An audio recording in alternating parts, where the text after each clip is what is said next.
Hey, welcome to another video. So today we're going to be going into the campaign of destruction of the worm gods in the Hive. But before we begin, please be sure to like the video and subscribe to the channel. Otherwise, let's jump straight into it. So as the newborn Hive forced an ultimatum on the remaining Krill either to accept the worms or perish, Arix turned his attention to Fundament's moons, and the Ammonites who had allied with the Traveler had given asylum to Teox. Initially, he was willing to negotiate with the Ammonites. His sister Savathun, under pressure from the worms, killed Arix as punishment for not destroying them.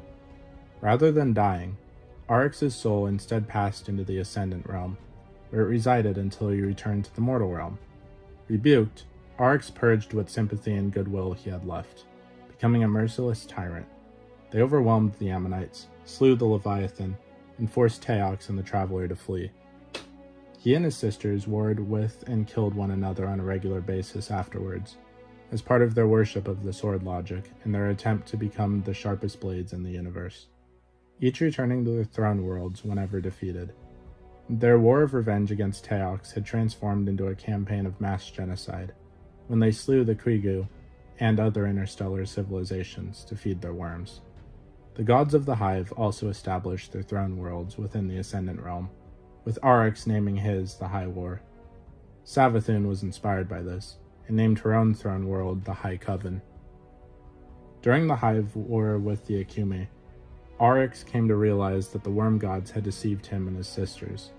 Their worms' appetites were growing past the abilities of their host to feed them with death. Meeting with his sisters in the Ascendant realm, surrounded by their servants, some of which despised them for showing weakness, they despaired over this dilemma.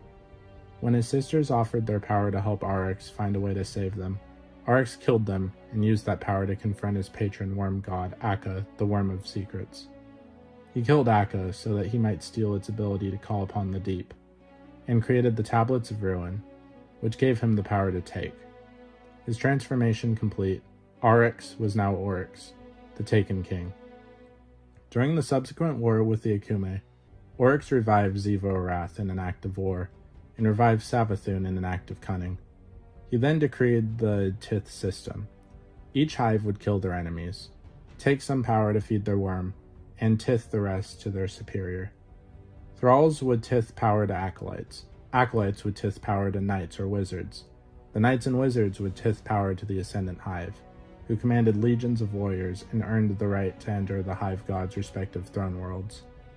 All of this violence would eventually reach Oryx, Savathun, and Xivo Arath, allowing their worms to feed on violence, while continuing to invoke their inner natures.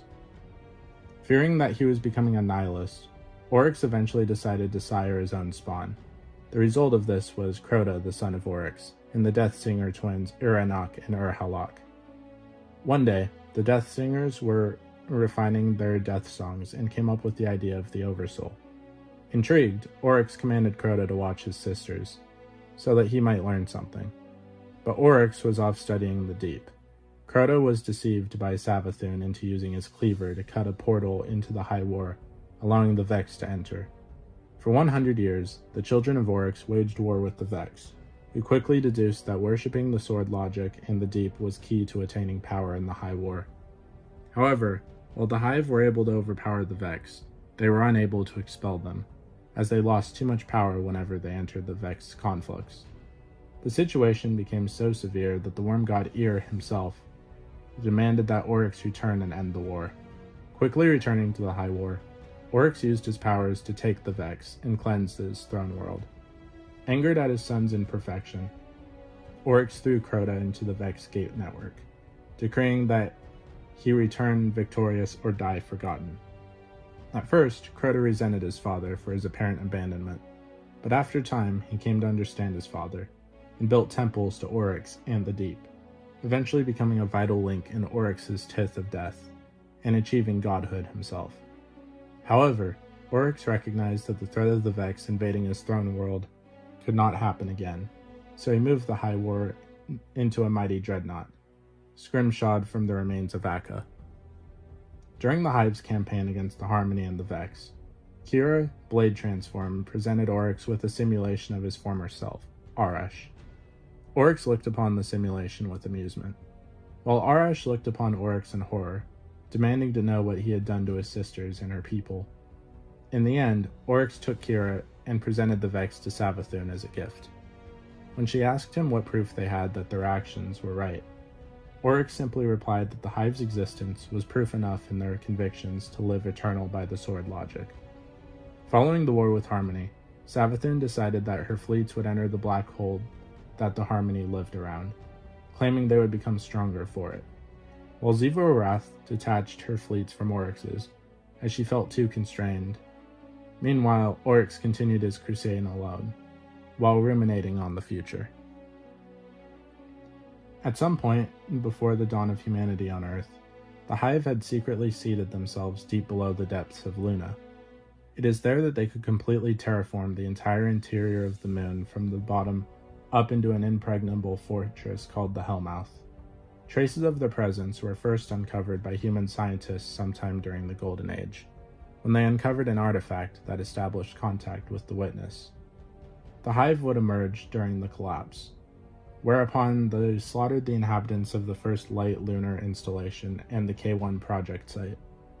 After reclaiming their stake on the moon, they continued to lie dormant and recover their strength for centuries, until finally the threat of their existence faded to myth by the time of the City Age. During the early City Age, Rezel Azir became the first Guardian to reach the moon. Pursuing ancient mysteries regarding the existence of the Hive, Rezel made first contact with Xior the Blessed and her betrothed knight. After facing off with Xior's consort and the witch's magic, Rezel emerged victorious and escaped to warn the city of the imposing threat. However, the magic that affected Rezel during the battle with Xior and her knight would slowly corrupt him into the hated guardian killer Dredgen Yor, and create the most infamous weapon of sorrow, Thorn. As the Hive launched their cedar ships towards Earth, a fire team encountered elements of the Hive at the Rusted Lands in the eastern flooded zone. Only surviving Hunter returned to warn the city of the initial Hive invasion of Earth. Against overwhelming odds, the Guardians succeeded, barely, in repelling the Hive's offense at the Battle of Burning Lake. Not realizing the true threat the Hive posed, they planned a counterattack on the moon. Lord Shax, a veteran of Burning Lake, opposed this, and eventually busted in on a consensus meeting, calling the idea of a counterattack madness, and saying that the Guardians needed to learn about the Hive's swords and find a way to defend against them first. The consensus ignored Shax's warnings, however, and the failed attack that followed was later called the Great Disaster.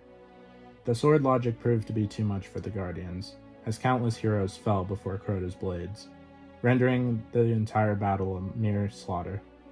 In particular, the legendary Titan Wei Ning was slain personally by the God Knight, who cracked the surface of the moon with his sword, forcing the Guardians to retreat completely from the battle.